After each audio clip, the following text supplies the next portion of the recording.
Philippe Louis, bonjour. Bonjour. Est-ce que vous pouvez en une minute vous présenter aux gens qui ne vous connaîtraient pas?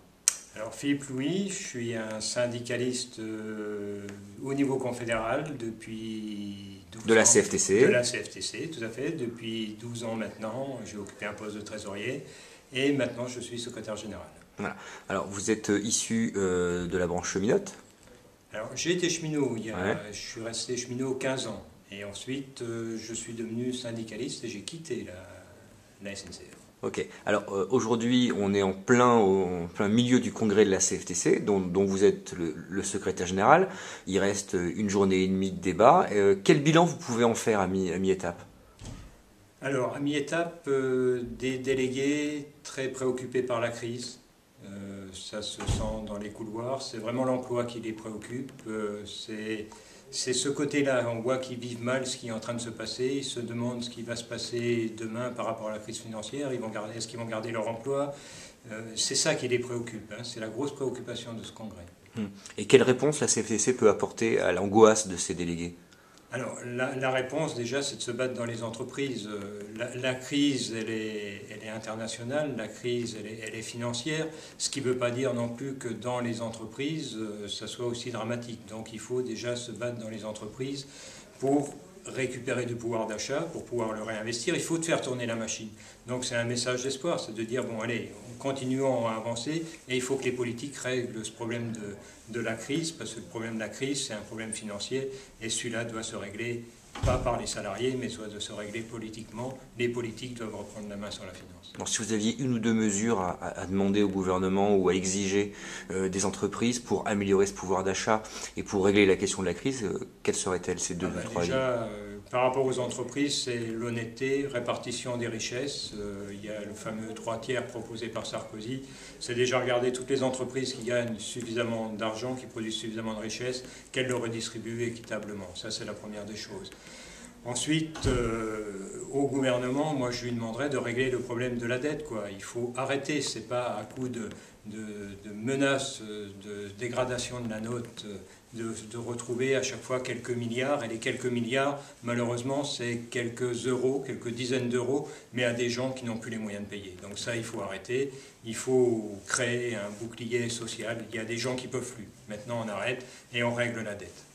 Alors, demain va être présenté le rapport programme de la CFTC pour les 10 années à venir. Il n'y en avait pas eu depuis 1999, depuis le congrès de 99. Est-ce que vous pourriez nous résumer en une minute ce que contient ce rapport programme pour les 10 ans à venir? Alors, ce rapport programme, ce sont vraiment les spécificités CFTC. Si vous voulez, notre spécificité, c'est l'humain au centre. C'est vraiment s'occuper de l'homme, mais dans son entier. C'est-à-dire aussi bien ses temps de travail que ses temps de loisirs, qu'il puisse concilier tout ça, qu'il puisse concilier sa vie de famille. Et donc, toutes les propositions qui sont faites visent à ça, visent à faire en sorte que l'homme puisse et travailler et s'occuper de sa famille et élever ses enfants. Et donc, il y a tout un tas de mesures qui passent par... deux ou trois, les deux ou trois majeures principales selon vous? Il y a beaucoup de mesures qui passent par la formation. Pour nous, on doit pouvoir se former tout au long de la vie. Donc la CFTC a toujours été moteur dans ce domaine. Donc on veut que les gens dans les entreprises puissent continuer à se former pour que si l'entreprise périclite, eux puissent rester employables. Donc ce sont des mesures comme ça, concrètes, c'est des mesures de conciliation des temps familiaux. Donc c'est le temps partiel, mais choisi, pas subi tel qu'il est actuellement. C'est pouvoir utiliser des périodes de sa vie pour l'associatif. C'est pouvoir utiliser des périodes de sa vie pour élever des enfants sans que ça remette en cause la carrière. C'est vraiment ce qui concerne la carrière des salariés. Alors demain, vous allez aussi débattre et présenter un rapport spécial sur la représentativité, qui est une question importante pour la CFTC suite à la réforme de 2008. En deux mots, qu'est-ce que vous réclamez aujourd'hui au pouvoir public sur cette réforme de la représentativité? Alors, ce qu'on leur réclame, c'est l'honnêteté.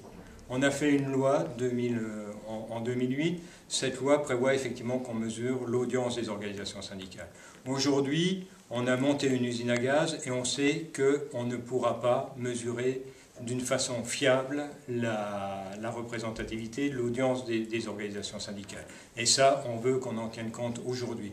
On n'acceptera pas qu'en 2013, on nous dise « vous êtes à 7,99, fallait être à 8, tant pis pour vous », et à être obligé d'aller saisir un tribunal pour faire reconnaître qu'effectivement il y a trop d'incertitudes et on annule et on revient représentatif, c'est n'importe quoi.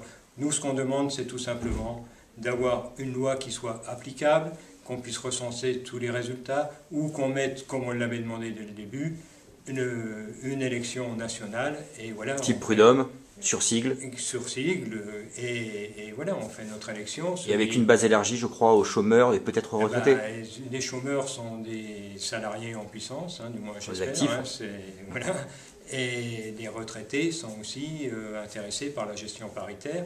Et voilà. Et donc, il faut bien aussi qu'ils puissent s'exprimer sur les organisations syndicales.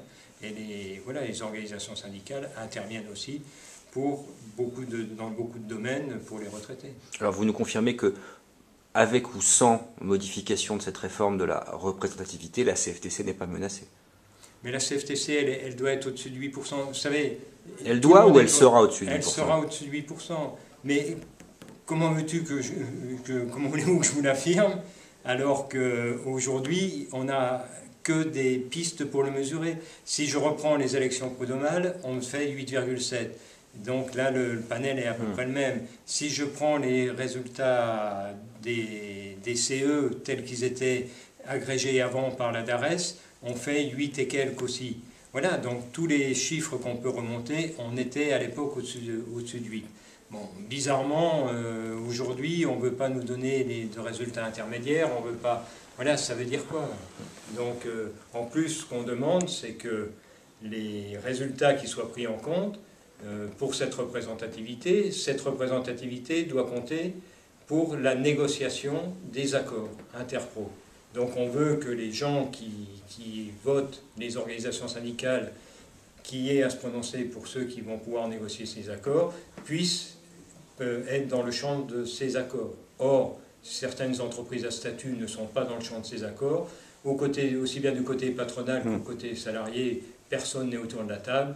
Donc nous, on veut une loi qui soit juste et qui respecte une position commune, pour le coup, parce que la position commune, dans son préambule, dit bien que c'est pour renforcer la légitimité des accords. Or, on est en train de nous faire croire qu'il faut, par exemple, que la RATP rentre dans ce calcul, alors que la RATP est une entreprise à statut et n'est soumise à aucun accord interpro.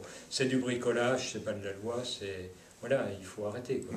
Alors pour conclure, il est fort probable que dans 2 jours, vous deveniez le nouveau président de la CFTC, en remplacement de Jacques Voisin, qui aura fait 9 ans de bons et loyaux services. Qu'est-ce que vous diriez sur lui en 30 secondes pour le remercier, ou pas d'ailleurs, de ce qu'il a fait pour la centrale chrétienne?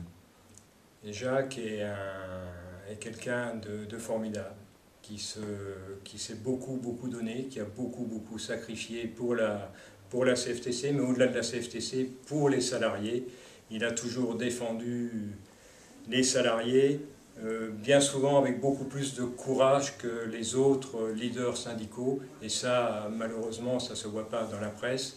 Moi, je peux vous dire que le seul qui ose affronter Sarkozy dans un sommet social et affronter les foudres de Sarkozy, un Jacques Voisin l'a fait, les autres, je ne les ai jamais vus faire. Par contre, à la sortie, là, le langage n'est pas tout à fait le même. Là, effectivement, on a l'impression que tout le monde a passé un savon à Sarkozy. Ce n'est pas le cas. Donc, Jacques Voisin est un homme de conviction, est un homme courageux, est un homme qui sait défendre envers et contre tout, quelle que soit la personne qu'il est en face. Donc, c'est un vrai syndicaliste. Philippe Louis, merci. Je vous en prie.